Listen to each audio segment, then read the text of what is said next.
Mateus capítulo 6, versículo 25, Mateus 6, versículo 25 ao versículo 34, nós queremos trazer a abordagem hoje sobre o tema mais tranquilidade para um mundo de ansiedade. Mateus 6, 25 a 34, portanto eu digo, não se preocupem com a sua própria vida, quanto ao que comer ou beber, nem com o seu próprio corpo, quanto ao que vestir. Não é a vida mais importante que a comida? E o corpo mais importante do que a roupa? Observem as aves do céu, não semeiam, nem colhem, nem armazenam em celeiros, contudo o Pai Celestial as alimenta. Não tem vocês muito mais valor do que elas? Quem de vocês, por mais que se preocupe, pode acrescentar uma hora que seja a sua vida? Por que vocês se preocupam com roupas? Vejam como crescem os lírios do campo, eles não trabalham nem tecem. Contudo, eu lhes digo que nem Salomão, em todo o seu esplendor, vestiu-se como um deles. Se Deus veste assim a erva do campo, que hoje existe e amanhã lançada ao fogo, não vestirá muito mais a vocês, homens de pequena fé?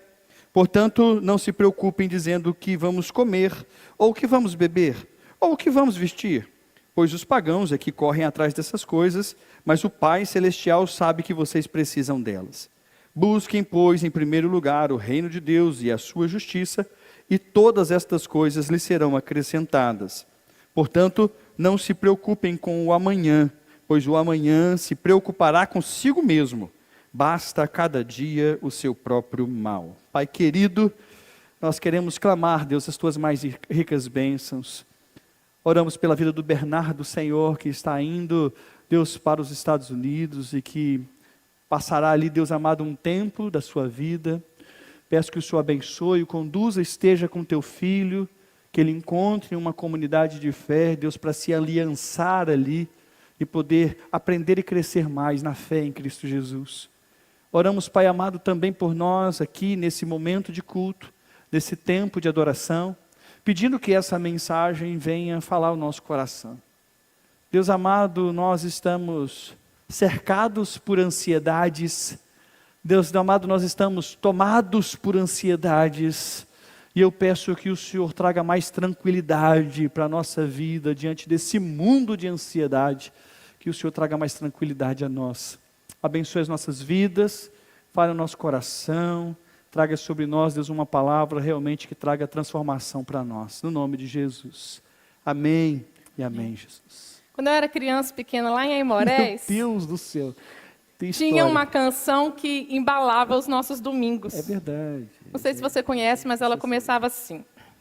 Lá, lá, lá, lá, lá, lá, lá, lá, lá, lá, lá, lá, lá, lá, lá, lá, lá, lá. Agora é hora de alegria, vamos sorrir e cantar. Presta atenção agora. Do mundo não se leva nada, vamos sorrir e cantar. É da sua geração? Ah, fez parte dos seus domingos também? Muito. Mas só ontem, quando tivemos a triste notícia do falecimento do Silvio Santos, que eu parei para reparar na letra da canção. Você já tinha reparado? A gente cantava isso todo domingo e eu nunca me dei conta do que significava isso. Vamos sorrir e cantar agora. Agora é hora de alegria, agora, este momento, o hoje. Porque do mundo a gente não leva nada. Então vamos viver o hoje, vamos sorrir e cantar. E foi justamente ontem, com a notícia do falecimento de Silvio Santos, que eu fiquei pensando sobre o poder dessa mensagem e que tem a ver com o que nós queremos ministrar aqui nessa noite. De acordo com a OMS, a Organização Mundial de Saúde, o Brasil tem a população com maior prevalência de transtornos de ansiedade no mundo. Falar de ansiedade é falar de um problema que talvez seguramente toque todos nós. Nós somos um povo muito ansioso, nós temos muitas preocupações com o futuro, a preocupação desgasta o nosso coração, controla a nossa vida. E obviamente eu preciso pontuar que a ansiedade ela pode adquirir um aspecto patológico mesmo, de doença, e precisar de intervenção médica, psiquiátrica, psicológica. E nós, como cristãos, não nos opomos a estes tratamentos, não, ok? Nós agradecemos a Deus porque entendemos que os médicos, que os profissionais da saúde são capacitados para ajudar a gente quando a nossa ansiedade sai do campo daquilo que é corriqueiro e começa a prejudicar a nossa vida, começa a prejudicar a nossa rotina. Então, hoje, a nossa palavra não substitui, por exemplo, o fato de que um transtorno de ansiedade, enquanto patologia, precisa ser tratado mesmo. Tratado como qualquer outra enfermidade que o nosso corpo possa vir a sofrer. Mas a Bíblia Sagrada nos traz orientações para a gente lidar com essa ansiedade. Nos traz orientações, inclusive, para a gente aprender a se alegrar no hoje, como já propunha o Silvio Santos tantos anos atrás. A Bíblia Sagrada também nos traz, inclusive, um caminho que nos aponta como é possível a gente viver mais tranquilamente, a gente alimentar o nosso coração de tranquilidade, ainda que o nosso mundo respire ansiedade. E esse vai ser o nosso exercício nessa noite, através do texto que nós lemos. Nós queremos ler este texto e buscar neste texto respostas para a gente viver com mais tranquilidade num mundo tão ansioso. Como a gente faz isso? Que orientações, que conselhos a palavra de Deus, que revelação, porque a palavra de Deus é revelação, que revelação a palavra de Deus tem para nós, para a gente poder alimentar o nosso coração de paz e tranquilidade num mundo cercado por ansiedade. Se nós fôssemos pegar a Bíblia Sagrada, separando uma fatia de texto em que mais traz uma instrução poderosa, a Bíblia Sagrada toda ela é poderosa, mas o Sermão da Montanha se destaca ainda mais de uma forma surpreendente, porque Jesus traz ensinamentos poderosos diante de todo um ensino da Escritura Sagrada. Ele faz leituras e releituras do texto sagrado. Ele, por diversas vezes, aponta situações extremamente desafiadoras. Algumas vezes, como dissemos hoje pela manhã, até mesmo que fogem a essa natureza humana nossa. Coisas que são quase que ações miraculosas. O Sermão da Montanha traz ações e instruções de Jesus para a nossa prática de vida. E quando Jesus toca nesse assunto da ansiedade, a gente pode notar primeiramente que esse não é um problema do nosso tempo. Esse é um problema que sempre existiu. A gente pode notar também que esse é um problema que atinge a toda e qualquer pessoa, dentro ou fora da igreja. Posso dizer que de forma mais patológica, também não existe um endereço onde a ansiedade não bata. Ela pode bater em qualquer endereço, seja num endereço num bairro nobre, ou seja na periferia. Em todo e qualquer lugar. Quando nós pensamos na ansiedade e olhamos para o mundo que nos cerca, nós vemos que, se você parar para pensar, é bem provável que você justifique o fato de que nós temos razão para andarmos ansiosos. Quando você olha para o lado, quando você olha para a realidade da segurança e de repente você vai para uma cidade perigosa, você fica ansioso com como que você vai andar na rua. Quando você vai para a escola, quando você posta alguma coisa, às vezes cria uma ansiedade, uma preocupação. Mas quando nós pensamos na ansiedade, nós estamos fugindo um pouco do aspecto meramente patológico, porque este aspecto patológico, ele precisa ser cuidado de forma científica. É preciso levar isso a sério. Quem tem TAG, transtorno de ansiedade generalizada, precisa cuidar disso.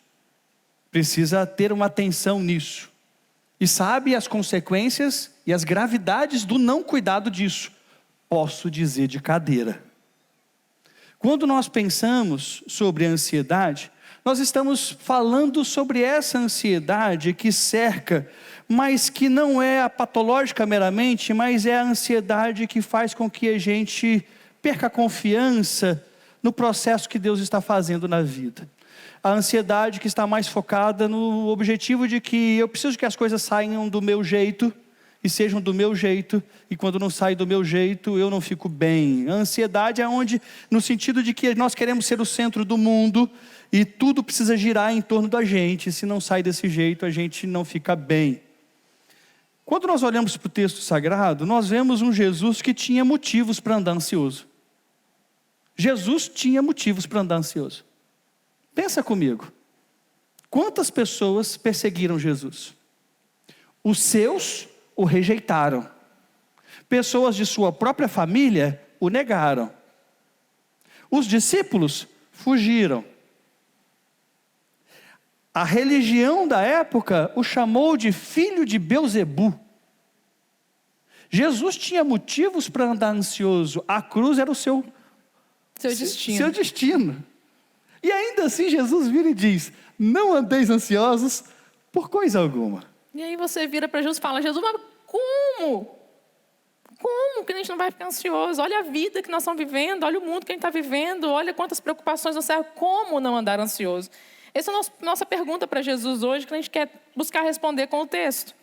E a primeira coisa que a gente aprende a como ter mais tranquilidade nesse mundo de ansiedade no texto, é que a gente precisa aprender a discernir o que realmente importa. Veja os versículos 25 e 26.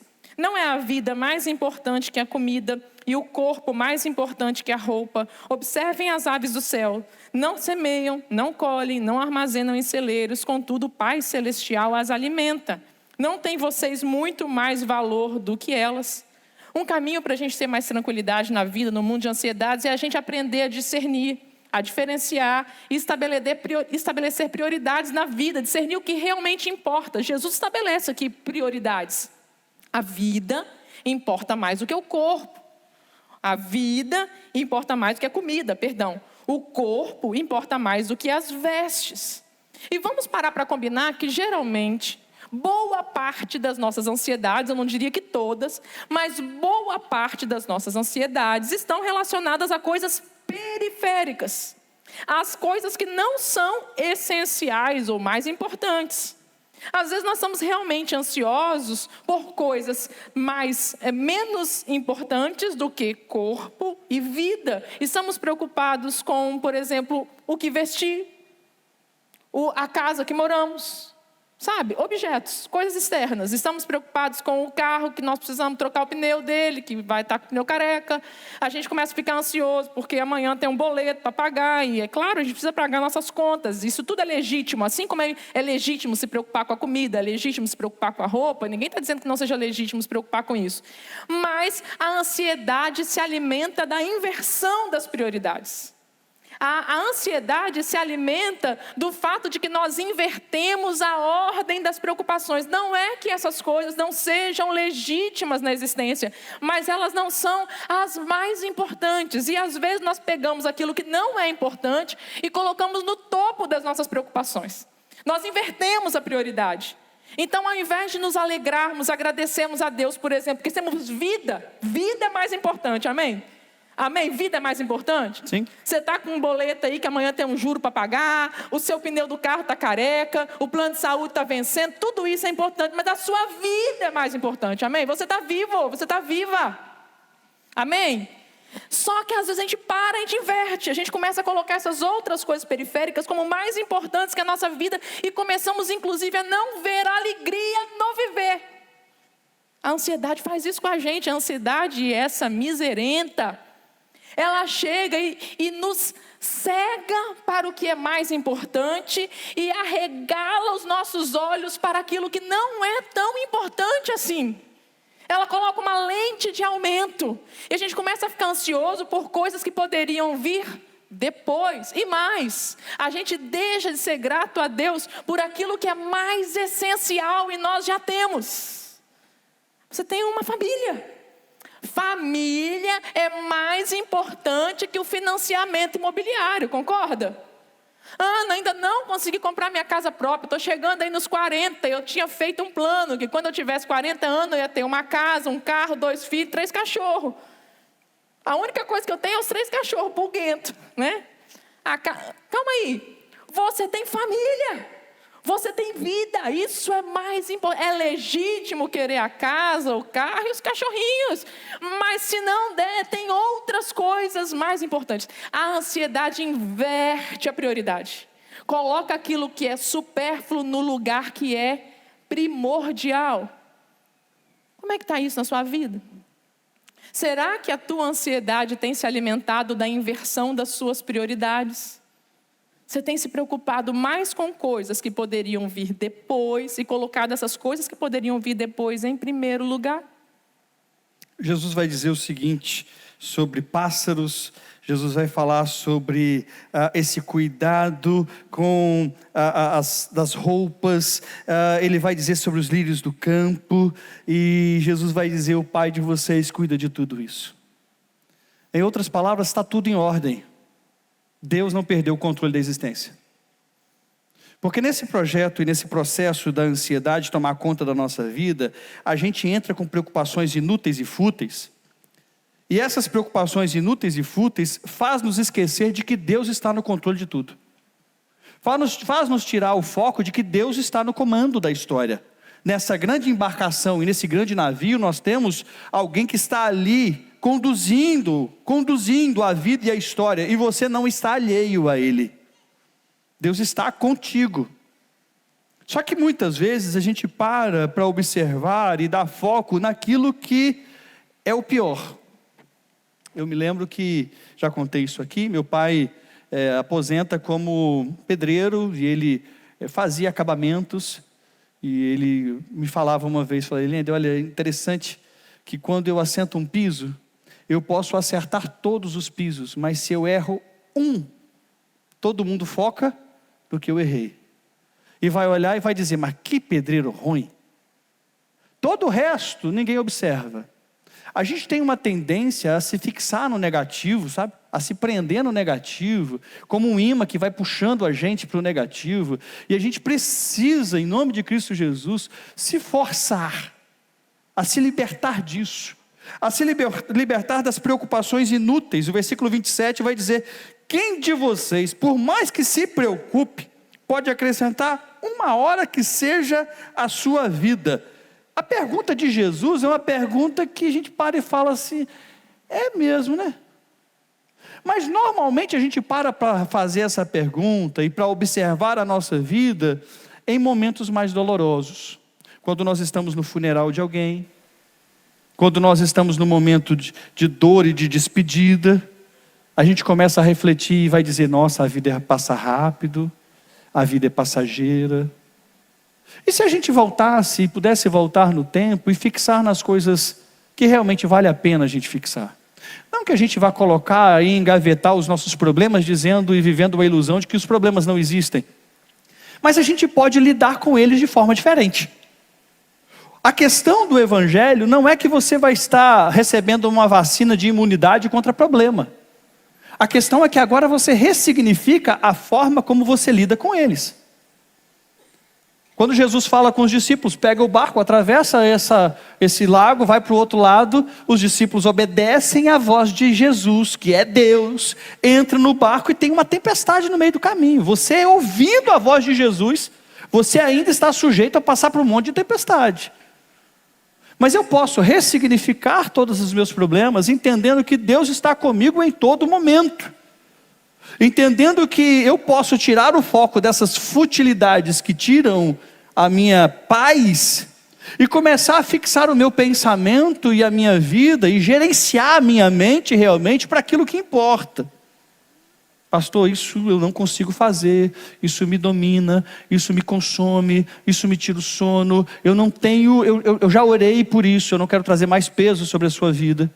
Eu já orei por isso, eu já pedi a Deus por isso, e eu vou te dizer, procure ajuda. Porque quando sai desse campo comum da ansiedade, entra num campo patológico da ansiedade, eu e você precisamos de ajuda. Seja ela de terapia, seja ela de medicação, acompanhado por alguém experiente.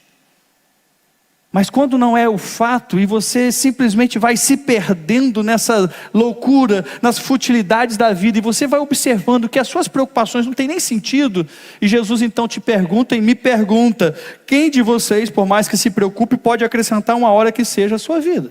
Jesus está mostrando para a gente aqui mais um como, né? Como que a gente vai ser mais tranquilo no mundo de tanta ansiedade? Jesus está mostrando para a gente que as nossas preocupações não mudam nada. Elas são inúteis. Qual é o ganho que a tua preocupação, que a tua ansiedade traz para a resolução do problema que você enfrenta? É isso que você está dizendo. Seja objetivo. A sua preocupação resolve o quê? A sua ansiedade resolve o quê em relação a esse problema? Porque se resolve alguma coisa, faça o que está ao seu alcance. Porque a ansiedade, muitas vezes, é só uma questão de a gente querer controlar o incontrolável.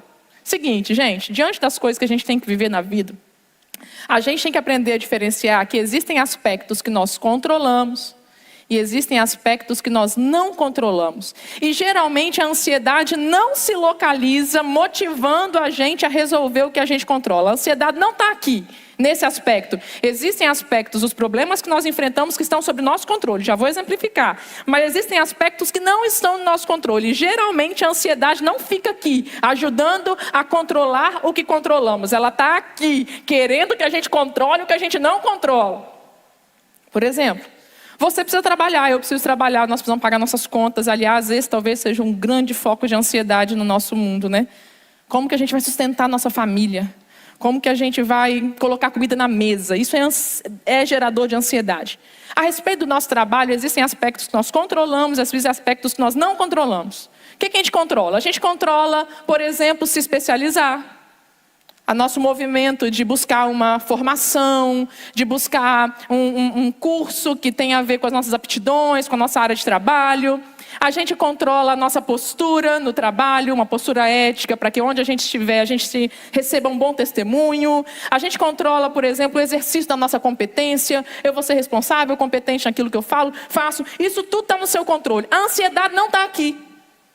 A ansiedade está aqui, naquilo que você não controla, geralmente, que é... Você não controla o mercado.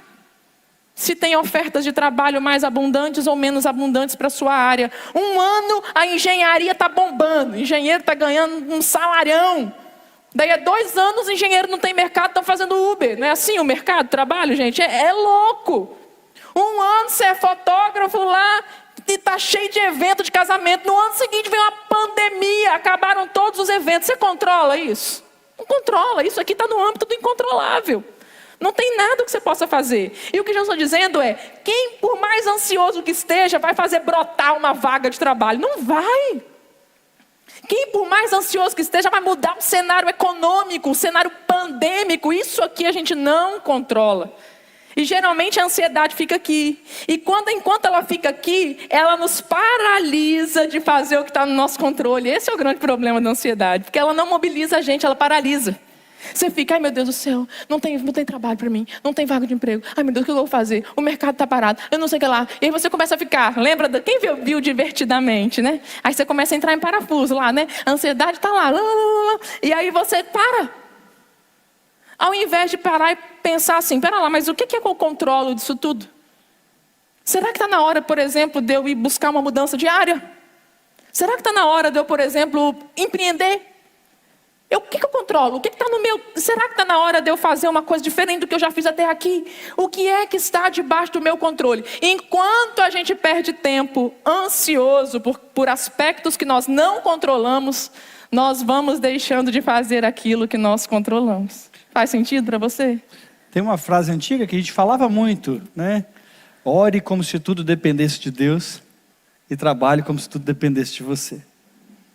É uma frase que combate essa ideia ansiosa da vida. É dependência de Deus sim, irmão. Nem tudo vai estar no seu controle. A gente precisa de Deus no processo.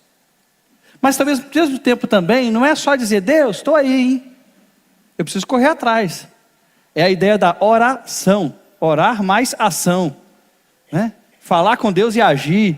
Ah, Deus, eu quero um casamento, Senhor. Quero um casamento, Senhor. Eu vou ficar aqui assistindo a sessão da tarde, de volta à Lagoa Azul, 19, esperando no Senhor. Né? Se arruma. Vai para lugares onde pessoas boas, você vai poder encontrar pessoas boas. Ah, se eu quero arrumar o homem de Deus para a minha vida. Aí você vai para aquele lugar que você fala, sabe? Que crente só passa lá expulsando demônio. Né? Vai arrumar o quê? É orar e agir. Ah, eu quero trabalho. Beleza, preparou o currículo, distribuiu o currículo, correu atrás, conversou com pessoas, buscou se especializar. Tem um monte de curso aí que pode ser feito de forma gratuita. Um grande desafio do mercado hoje, um grande desafio é a falta de mão de obra qualificada. Oh, meu Deus, eu tenho vários irmãos da igreja que falam: pastor, me indica alguém para uma área assim, assim, assim. Eu ensino, só precisa querer ser ensinado. É um grande desafio. Mas vamos agir. Agora, fica só no sofrimento pelo sofrimento. Sabe, irmão, a gente precisa sair da inércia e começar realmente a colocar a vida na prática.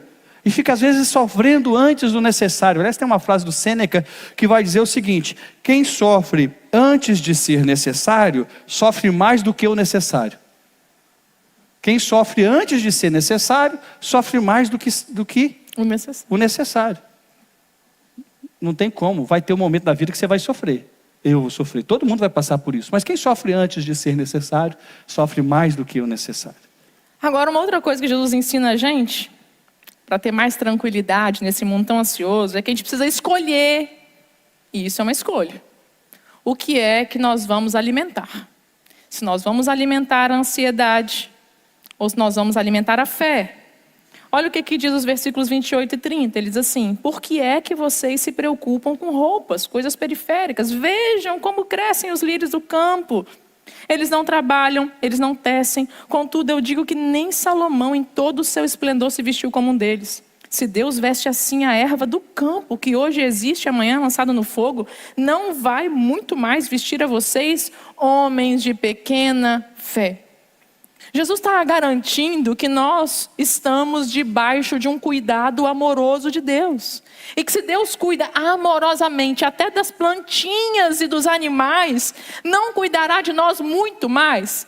Agora, ter tranquilidade nesta premissa que Jesus nos apresenta é uma ação de fé. E a ansiedade e a fé são absolutamente antagônicas. Fé e ansiedade estão em lugares opostos da vida. Ou a gente alimenta a fé, ou a gente alimenta a ansiedade. Se a gente alimentar a fé, a gente vai matar a ansiedade por inanição. Se a gente alimenta a ansiedade, a gente mata a fé por inanição. Jesus nos ensina, por exemplo, que a gente alimenta a fé contemplando as coisas que Deus fez. Contemplar aquilo que Deus fez e faz, alimenta a fé. Ele fala: olha para os lírios do campo, olha para as aves do céu, olha para o cuidado amoroso de Deus. Alimente a sua fé, fixando os seus olhos no cuidado amoroso de Deus. Eu acho tão extraordinária essa canção que a gente cantou. Débora disse que ela não estava no script, porque fui eu que pedi para colocar, meio que de última hora, que é Escudo. Não sei se você reparou na letra dessa canção. Ela começa falando das experiências que o poeta já viveu. E nos conta que o poeta viveu experiências desafiadoras. O poeta diz: eu já vi fogo e terremoto. Fogo e terremoto, gente. Ele passou por um incêndio, ele passou por um terremoto. O pessoal tá rápido no multimídia, até botaram a letra Eu aqui. vi um vento forte, ele passou. Ele diz assim: eu já vivi tantos perigos, mas a tua voz me acalmou. Ele tem experiência com Deus, esse cara aqui. Ele tem experiências com Deus. E quando as coisas estão difíceis, ele traz à memória aquilo que alimenta a fé. É o que Jeremias ensina lá em Lamentações. Eu quero trazer à memória aquilo que me dá esperança, aquilo que alimenta a minha fé, aquilo que no meio dessa catástrofe me faz crer. Você sabe em que contexto Jeremias diz isso? Jeremias diz isso no contexto do cerco da cidade de Jerusalém pelos exércitos de Nabucodonosor. Quando Nabucodonosor inicia o processo de conquista do reino de Judá, do reino do sul, ali por parte do Império Babilônico. E Nabucodonosor era um imperador cruel que sitiou a cidade por 2 anos a ponto de acabar toda a comida na cidade, porque Jerusalém era uma cidade murada. Ninguém conseguia sair para fora, para o campo, para buscar comida. 2 anos sitiada, a comida acabou. E diz o texto de Lamentações que a fome em Jerusalém foi tão terrível, tão terrível, tão terrível, que algumas mães cozinharam os próprios filhos para comer. É esse nível de sofrimento que o profeta está vendo. E ainda tem gente que diz que ele é o profeta chorão, né? Como não chorar diante de um cenário desse? E o que é que Jeremias diz? Eu quero trazer à minha memória aquilo que me dá esperança. Ele vai dizer: eu quero alimentar a minha fé. No contexto mais difícil, eu quero alimentar a minha fé. E ele vai lembrar: o Senhor é bom, a sua misericórdia está sobre nós. As suas misericórdias são as causas de não sermos consumidos, porque elas não têm fim. E Ele alimenta a fé. É o que faz o poeta aqui. E depois que ele começa a dizer, eu já vivi perigo, eu já vi fogo, terremoto, eu já vi vento forte que passou, mas a sua voz me acalmou. Aí ele pode declarar o fruto dessa fé. E qual é o fruto dessa fé? O fruto dessa fé é: não há ferrolho nem portas que se fechem diante da tua voz. Quem alimenta a fé mata a ansiedade. Amém. Amém? Amém. Mas tem gente que não alimenta a fé. Aí então tá bom, pastor, eu vou alimentar a minha fé. Domingo eu vou lá na igreja uma vez por semana, e aí eu vou ouvir vocês, alimentei minha fé. E depois a semana inteira alimenta a ansiedade. Dá não, gente. A semana inteira é alimentando a ansiedade. Ai, meu Deus do céu, deixa eu ver esse resultado. Ai, meu Deus do céu, ai, não vai dar certo. Ai, Jesus amado, não sei o quê. Nossa, eu vi essa notícia. Gente, fecha as notícias em nome de Jesus. Se esse miserável desse Instagram mata a sua fé, deleta essa porcaria desse aplicativo.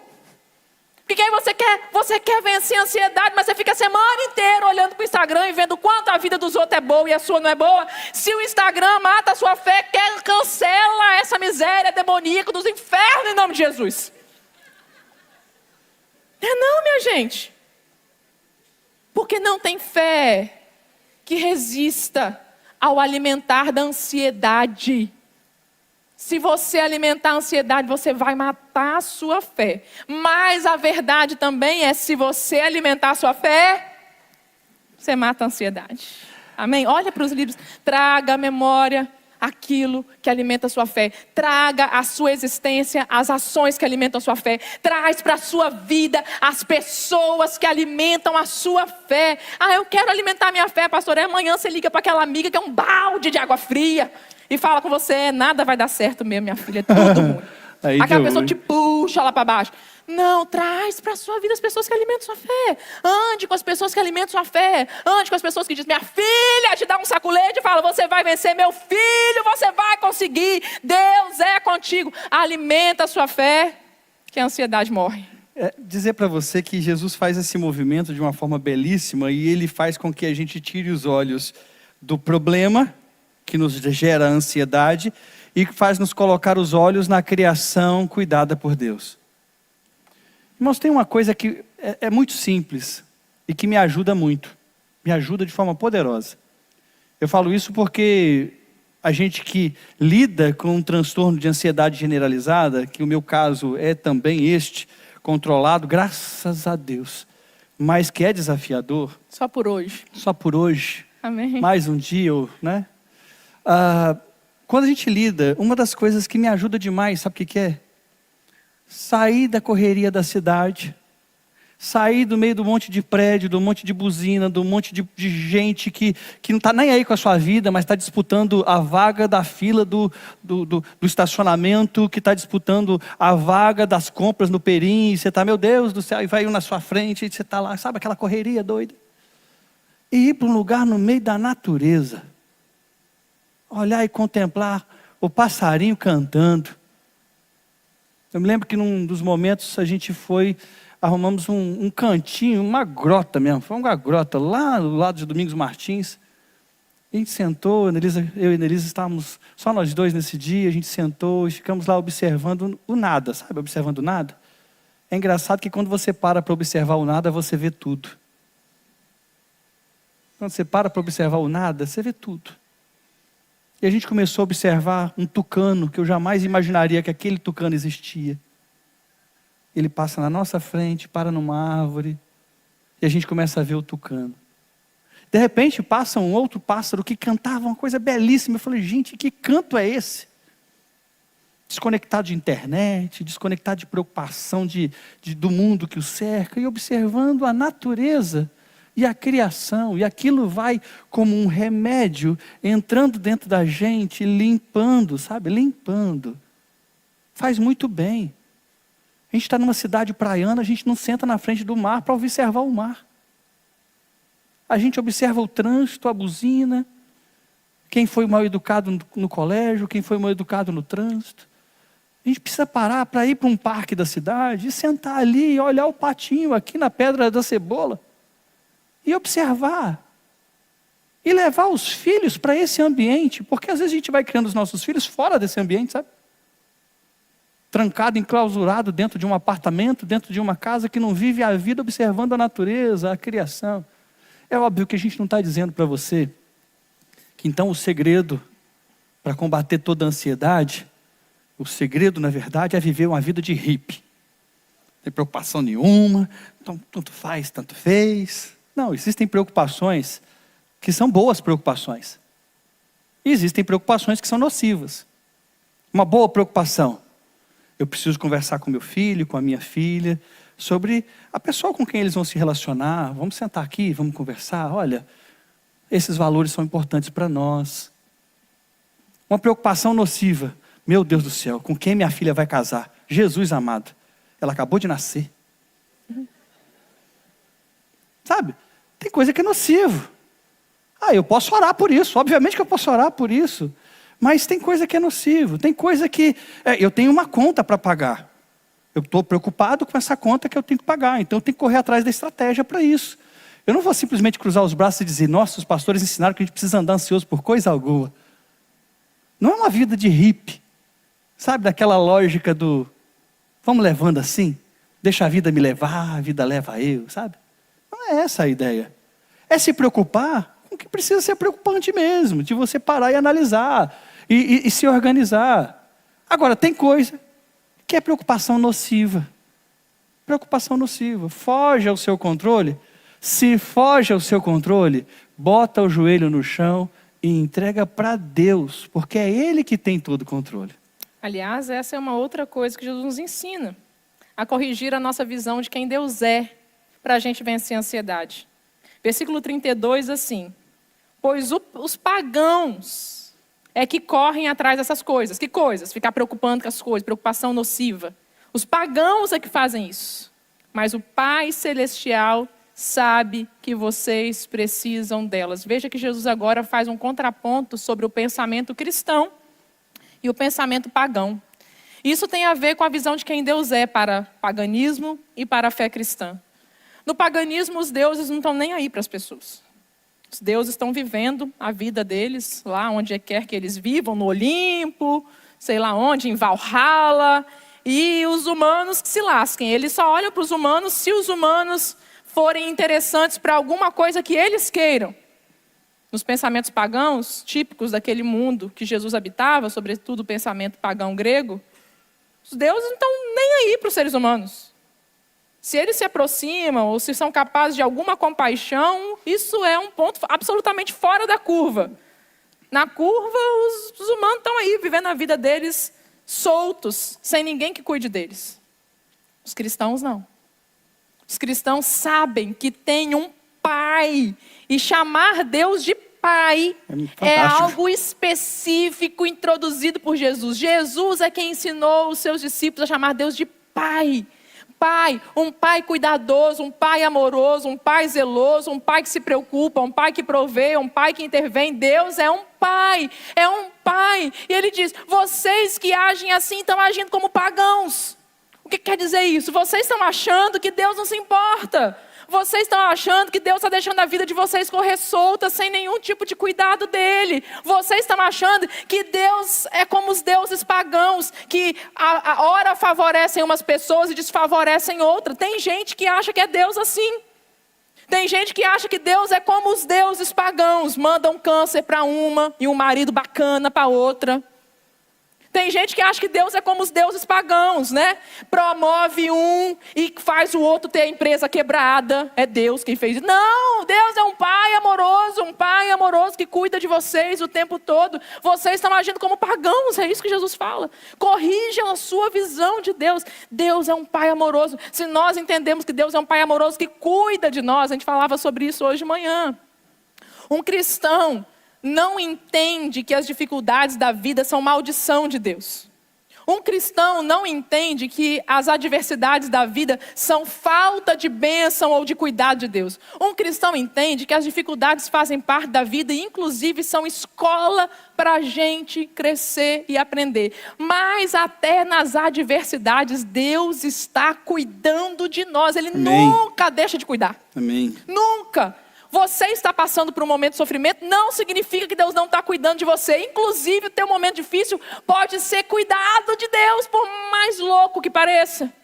Paulo vai dizer o seguinte lá na epístola que ele escreveu aos Filipenses: olha, eu aprendi o segredo de estar contente em qualquer situação. Eu tanto posso passar fartura, quanto posso passar escassez. Tanto posso ter muito, quanto posso ter pouco. Eu aprendi o segredo de estar contente. Sabe o que é? Eu sei que eu posso tudo naquele que me fortalece. Um cristão entende que até nos momentos de escassez, até nos momentos mais difíceis da vida, Deus está presente, cuidando e nos fortalecendo. E aquele momento difícil que a gente hoje não entende, amanhã pode ser um capítulo imprescindível da história que Deus está construindo para nós.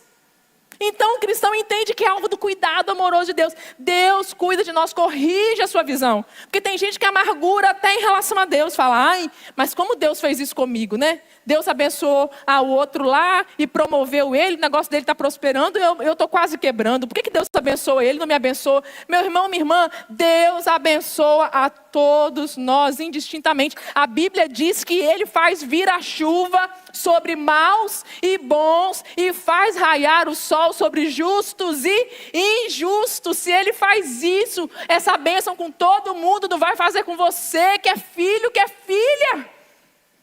Corrija a sua visão. Eu acho que aí está um ponto interessante que faz com que a gente ande mais ansioso. Chama-se contentamento. A gente está muito satisfeito com tudo, sabe? A gente precisa aprender esse ensinamento bíblico do contentamento. Do andar contente, nesse sentido de se contentar com aquilo que Deus está dando, produzindo e fazendo em nós e por nós. A gente anda muito descontente. E porque a gente anda muito descontente, a gente olha para a rede social e vê alguém contente, porque ninguém se posta descontente. E aí o nosso contentamento fica mexido, porque afinal de contas fulano está contente, eu não estou contente, e eu queria ter o que ele não tem. Hoje de manhã a gente falou um pouquinho sobre isso que tem a ver com a inveja. Sabe, irmãos, entender que é Deus quem está no controle da nossa existência, nos ajuda a ressignificar, inclusive, as nossas ansiedades, as nossas preocupações, os nossos problemas. Aliás, o texto Jesus vai dizer, busquem, pois, em primeiro lugar o reino de Deus, a sua justiça, e todas essas coisas vos serão acrescentadas. Não se preocupem com o amanhã, pois o amanhã trará suas próprias preocupações, basta cada dia o seu próprio mal. É interessante que Jesus também, ele é realista. Jesus não chega colocando para você que vai estar tudo certo. Vai dar tudo certo. Se a gente colocar a nossa fé em ação, vai dar tudo certo. Nem sempre. Porque na lógica de Deus pode dar certo, mas às vezes na nossa não. Às vezes na nossa lógica parece que está dando tudo errado. É exatamente nessa hora que a gente bota realmente fé de verdade em ação. Em continuar acreditando que Deus está no controle de toda e qualquer situação. Busquem, pois, em primeiro lugar, o reino de Deus e a sua justiça, e todas essas coisas serão acrescentadas.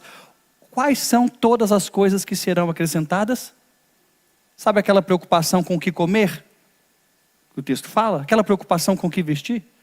Sabe aquela preocupação com o que vem por aí? Calma. Preocupe-se com o que é mais importante. Busque em primeiro lugar o reino de Deus. Esteja focado naquilo que Deus está focado e não se preocupe. O mesmo Deus que cuida do passarinho, o mesmo Deus que cuida do lírio do campo, é o mesmo Deus que se preocupa comigo e com você. Jesus começa essa perícope, esse pedacinho de texto, colocando as prioridades no lugar. E termina essa perícope colocando as prioridades no lugar. Ansiedade é uma questão de prioridade. Ele começa colocando as prioridades no lugar. Corpo é mais importante que vestes. Vida é mais importante que alimento. Coloque as prioridades no lugar. E ele termina colocando as prioridades no lugar. O reinado de Deus em primeiro lugar.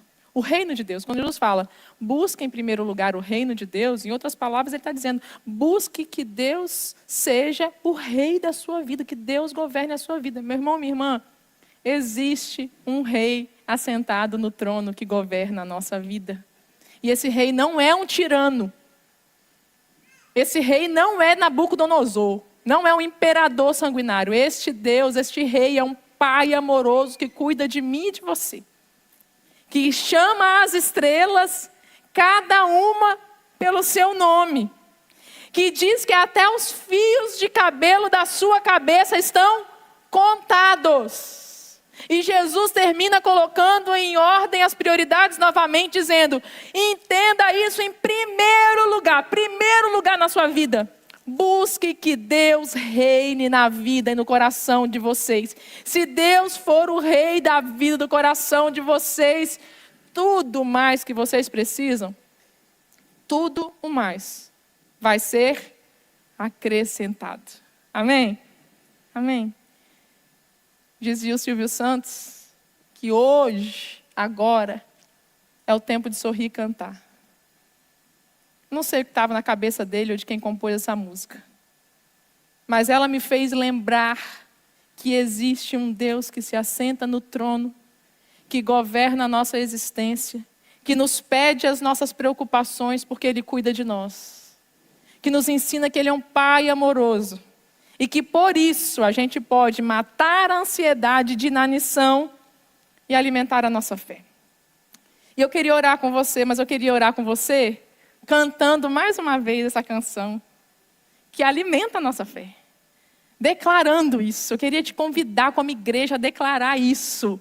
Declarar por toda a minha vida, eu vou louvar o Senhor. Eu já passei uns momentos bem cabulosos na minha existência, mas Deus esteve comigo, o terremoto passou, o incêndio foi apagado. Quantos incêndios já passou na sua vida, gente? Ixi, meu Deus do céu. Esse de agora vai ser apagado também. Daqui a 1 ano, você nem vai lembrar que esse incêndio existiu na sua vida. Amém? Você crê nisso? Daqui a 1 ano você vai falar: gente, eu me preocupei tanto à toa. Mas hoje você vai entregar essa preocupação no altar do Senhor. Hoje você vai declarar isso, que não há ferrolhos nem portas que se fechem diante da voz daquele que reina na minha vida. Deus reina na sua vida. Amém? Vamos declarar isso? Quero te convidar a se colocar de pé. Nós vamos fazer dessa canção a nossa oração. Mas canta mesmo com seu coração. Fala: Senhor, eu quero fazer dessa canção a minha oração. Eu quero confiar, eu quero matar essa ansiedade miserenta diante do meu coração. Quero confiar em Deus. Amém? E se por acaso você estiver precisando de alguém para orar com você, para te dar um saculejo em oração, e você quiser e se sentir à vontade para sair do seu lugar e vir aqui na frente, pedir os pastores, pastor James, pastor Everton, Soliane, todo mundo que estiver aqui, pastor Valdir, pastor Vilmar, os pastores que estiver, pastor Isilmar, quiser vir aqui para orar pelo povo, vem também que nós vamos orar e vamos te saculejar em oração para você sair daqui deixando a ansiedade para lá. Amém? Em nome de Jesus. Amém. Mas canta pentecostal, tá liberado hoje. Canta pentecostal. Amém? Em nome de Jesus. Bora, gente, vamos cantar, vamos cantar. Da minha vida. Quer orar? Pode sair do seu lugar, vem aqui. Os pastores puderem vir orar e interceder pelas pessoas. Amém? Diz isso: quem é teu fôlego não é ansiedade, pois teu fôlego é tua vida. Aleluia. E nunca me cansarei. Posso ouvir a tua voz. Amém. É mais doce do que o mel. Aleluia. Que me tira dessa cova. Sai da cova da ansiedade E me leva até o céu. Traz a memória agora, traz. Sabe fogo e terremoto. Você já viu também, não viu? Traz a memória. Vento forte que passou. Passou, Deus levou, aleluia. Já vivi tantos perigos. Mas o que aconteceu? Mas uma voz me acalmou. Por quê? Ele cuida das estrelas, A gente. ordem das estrelas e amar os seus limites.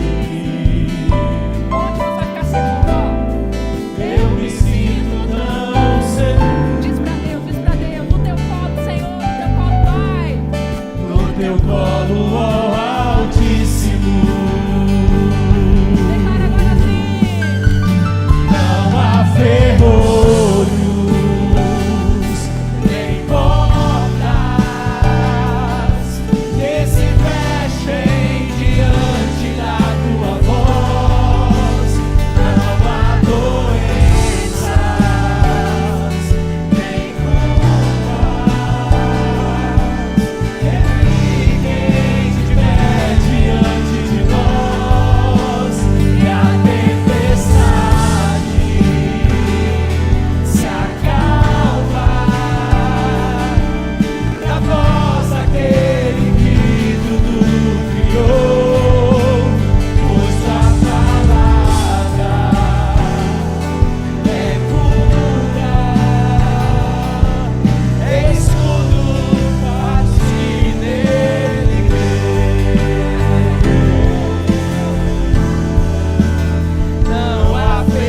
não ter saída. Aquilo que parecia ser minha morte, mas Jesus mudou minha sorte. Sou um milagre, estou aqui.